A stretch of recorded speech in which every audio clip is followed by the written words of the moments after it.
ছেলেকে খেতে দিয়ে দিলাম, ঠিক আছে। দেখো বন্ধুরা, আজকে আমাদের বাড়িতে সকালের টিফিনে কি কি আছে।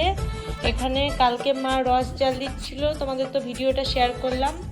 এই রস দিয়ে রাইস করেছে, আর এখানে রয়েছে আলুর তরকারি, আর এখানে রয়েছে পরোটা। খেয়ে দেখো, বলো কেমন হয়েছে। খেয়ে দেখো, আমার বড় মাসে খেতে দিয়ে দিয়েছি। এখন দেখো খেয়ে কি বলে।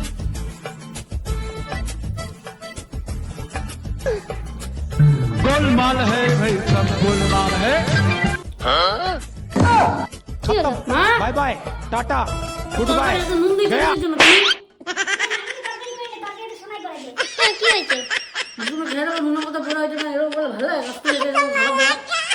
কত নুন দিয়েছিস আলু তরকারি দে? কেন, নুন তো ঠিকই দিলাম। अभी मजा आएगा ना भिड़ो। पैसा ही पैसा होगा। কি করবো আমি? আর খাবে না তাই না? ये उठा ले रे देवा, उठा ले रे बाबा। সত্যি এরকম হয়েছে? তাহলে কি করবো? ডিম অমলেট করে দেবো? দেখ, ওই যে আলু তরকারি ঢালা দিয়ে রেখেছে, খাবে না, দেখেছিস? তাহলে কেমন লাগে? হতেই পারে, তো ভুল হয়ে গেছে। মনে হয় ভুলে গেছে, দুই একবার দিয়েছে। হ্যাঁ, মনে হয় ভুল হয়ে গেছে। তাহলে একবার আস্তে আস্তে ইয়ে কর, আমি ডিমটা এক্ষুনি অমলেট করে নিয়ে আসি, ঠিক আছে? তেজ দেখো না, হতেই পারে এরকম। হবে কেন? ঘরে থাকবে টাকা হবে কেন?